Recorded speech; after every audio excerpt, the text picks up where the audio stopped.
400 million US dollars per hour का नुकसान। Yes, मतलब इंडियन रुपीज में करीब 3000 करोड़ पर आवर का नुकसान। मतलब सबसे सिंपल भाषा में बोलूं तो दिन का 72,000 करोड़ का घाटा।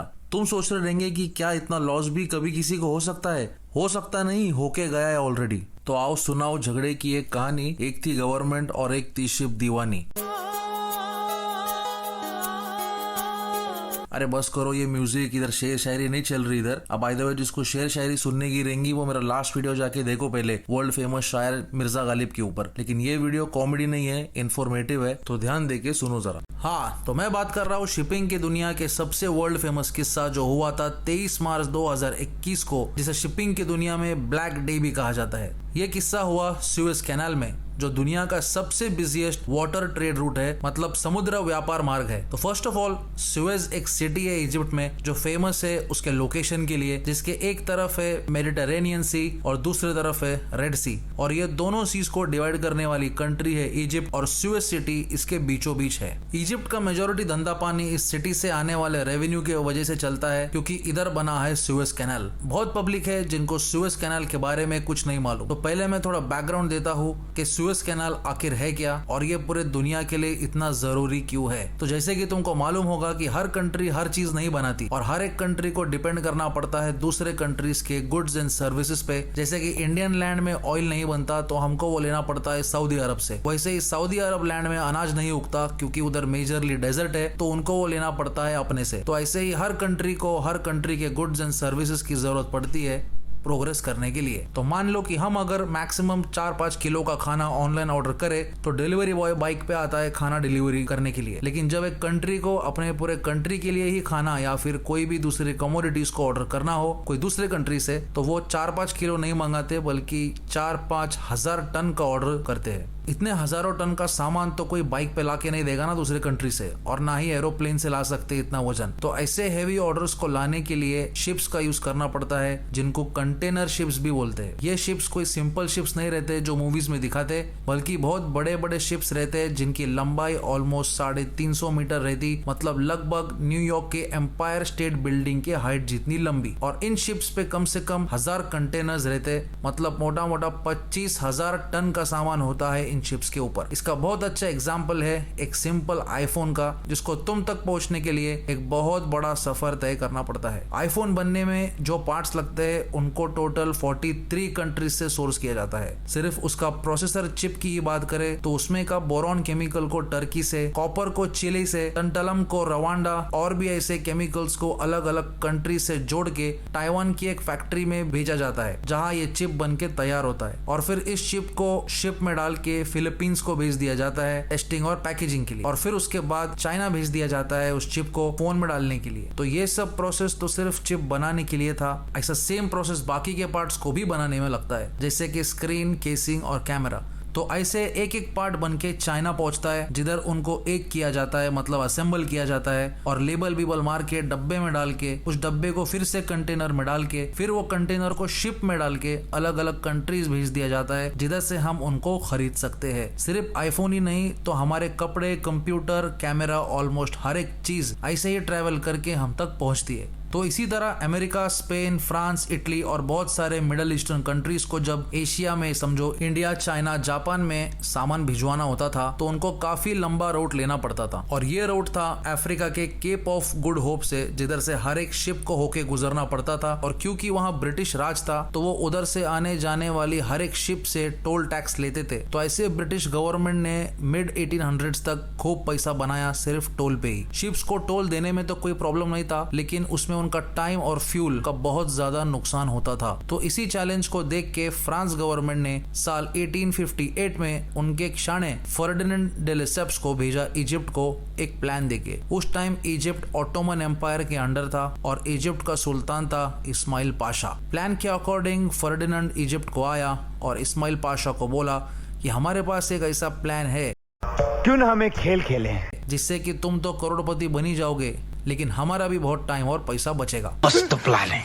इस्माइल पाशा ने बोला कि क्या है तुम्हारा प्लान। फर्डिनेंड ने बोला कि ये प्लान है कि अभी सब ट्रेड शिप्स को एशिया जाने के लिए बहुत घूम के जाना पड़ता है और ब्रिटिश को बहुत टोल टैक्स भी देना पड़ता है, तो क्यों ना हम तुम्हारे कंट्री में से ही एक शॉर्टकट रास्ता बनाएं, एक अप्रोक्सीमेट 200 किलोमीटर का कैनाल खोद के सुएज सिटी के थ्रू, जो हमको सीधा मेडिटरेनियन सी से रेड सी पहुंचा देगा और अप्रोक्स 9000 किलोमीटर का डिस्टेंस बचा देगा। और सिर्फ फ्रांस की नहीं बल्कि बाकी सब कंट्रीज की भी शिप्स इधर से आएंगे जाएंगे अपना पैसा और टाइम बचाने के लिए। और क्योंकि ये कैनाल तुम्हारे कंट्री में बनेगा तो तुम ये सब आने जाने वाले शिप से टोल टैक्स ले लेना, तुम्हारी भी चांदी और हमारी भी चांदी।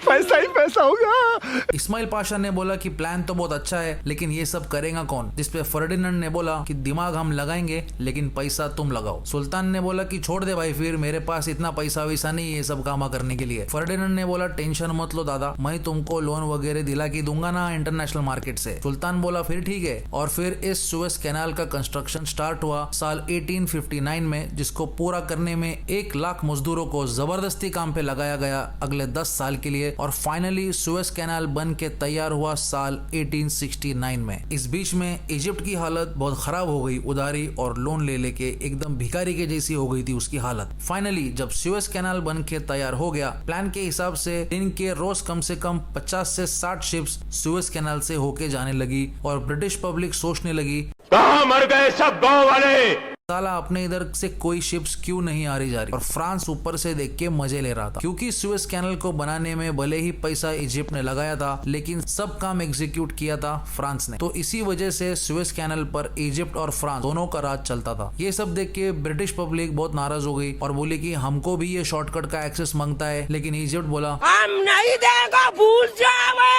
और फिर कुछ सालों बाद साल 1914 में वर्ल्ड वॉर 1 शुरू हो गया, जिसमें ऑटोमन्स वर्सेस ब्रिटिश की भी वॉर हुई और ऑटोमन्स हार गए और ऑटोमन्स की सारी टेरिटरीज ब्रिटिश को मिल गई इंक्लूडिंग इजिप्ट। पूरे सुएज कैनाल पे अब ब्रिटिश ने कब्जा कर लिया और वो उनके कंट्रोल में ही रहा अगले 34 इयर्स के लिए, मतलब साल 1952 तक। और इस टाइम में वर्ल्ड वॉर 2 भी होके गया। वर्ल्ड वॉर 2 के खत्म होने के कुछ साल बाद इजिप्ट का एक बहुत hard military officer Gamal Abdel Nasser, तो आगे चल के इजिप्ट का प्रेसिडेंट भी बना, उसने ब्रिटिश को इजिप्ट के बाहर किया और इजिप्ट और फ्रांस दोनों को बोला कि अभी बहुत हो गया तुम दोनों का नाटक, पतली गली पकड़ के चुपचाप सुएज कैनाल के बाहर निकलो क्योंकि ये इजिप्ट का है। इस टाइम में ब्रिटिश ने पालेस्टीन में ऑलरेडी इसराइल को सेट कर दिया था।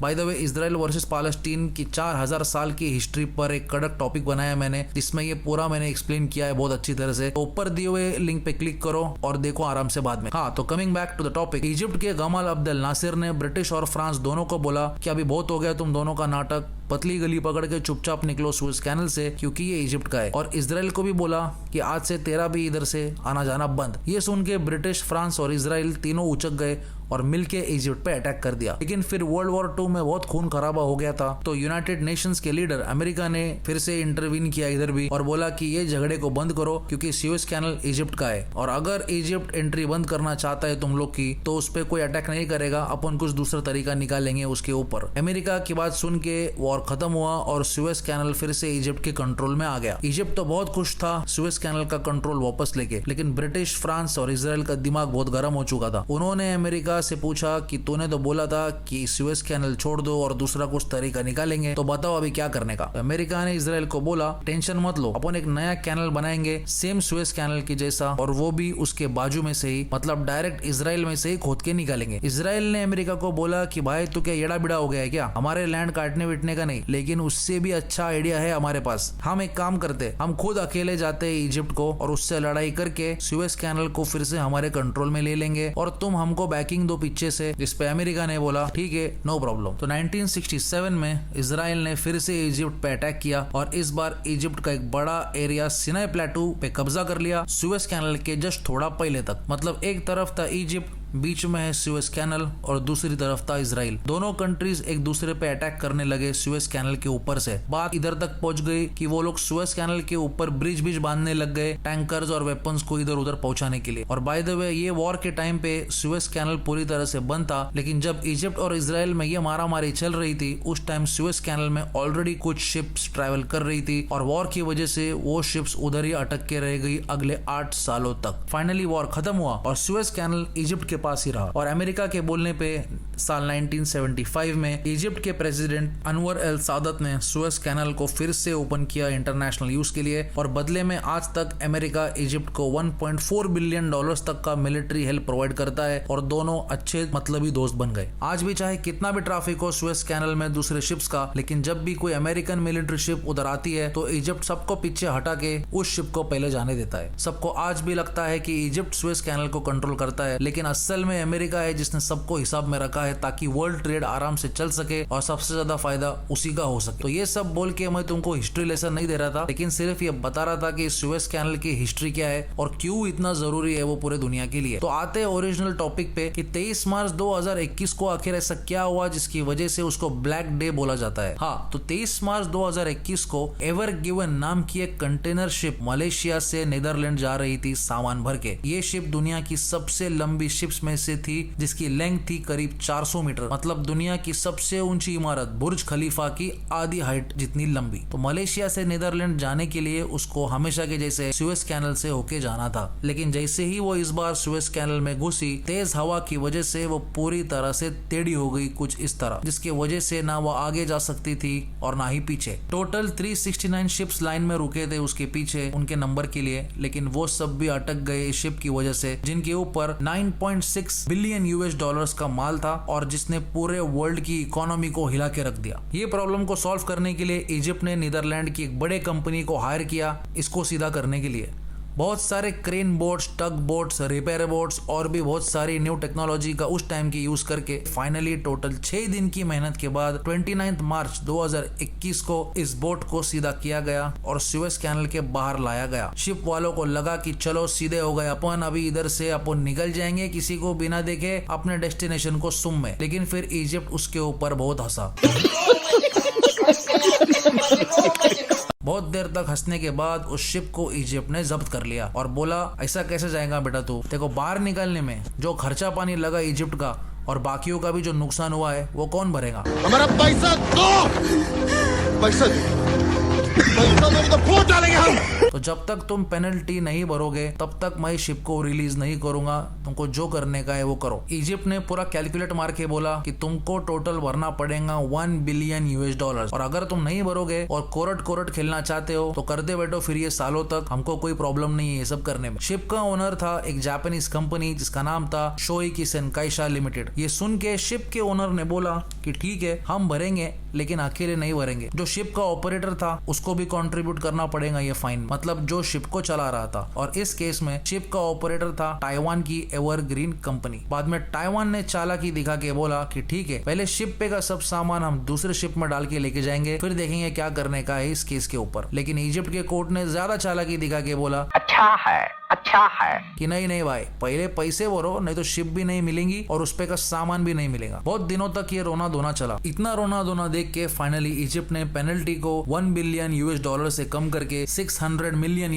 कर दिया और 7 जुलाई 2021 मतलब टोटल 107 दिन बाद इजिप्ट ने इस शिप को रिलीज किया। ये इंसिडेंट की वजह से दुनिया भर में खाना, कपड़े और पेट्रोल के दाम येड़े जैसे बढ़ गए और बोलते हैं कि ये शिप के अटक जाने की वजह से और उतने दिन सुएज कैनल के बंद रहने से इजिप्ट को दिन का $15 मिलियन का नुकसान हुआ। और वो बोलते हैं ना कि आग लगे बस्ती में लेकिन हम रहे मस्ती में, ये बोल के इंटरनेट पे इस इंसिडेंट का खूब मजाक उड़ाया गया। बहुत सारे जोक्स, मीम्स बने इस इंसिडेंट के ऊपर, यहाँ तक कि इंग्लैंड के टॉप के फेमस न्यूज़पेपर द गार्डियन ने अप्रैल फूल्स डे के दिन बोला कि वो लोग सुएज कैनल के बाजू से दूसरा कैनल बनाएंगे, जिसपे पूरी दुनिया भी बहुत हंसी। और बाद में उन्होंने बोला कि अरे ये तो मजाक था। और एक American TV show What We Do in the Shadows ने ये लफड़े को उनके एक एपिसोड में भी दिखाया है। तो अगले बार तुम्हारा ऑनलाइन ऑर्डर अगर लेट हुआ तो डिलीवरी बॉय पे मत उचको बिचको, एक बार उस जापानीज शिप कंपनी के ओनर के बारे में सोचो जिसको अपना ही सामान छुड़ाने के लिए $600 मिलियन मतलब 450 करोड़ इंडियन रुपीज में देने पड़े। और शायद इसको ही बोलते होंगे कि लेने के देने पड़ गए। वो सब जाने दो,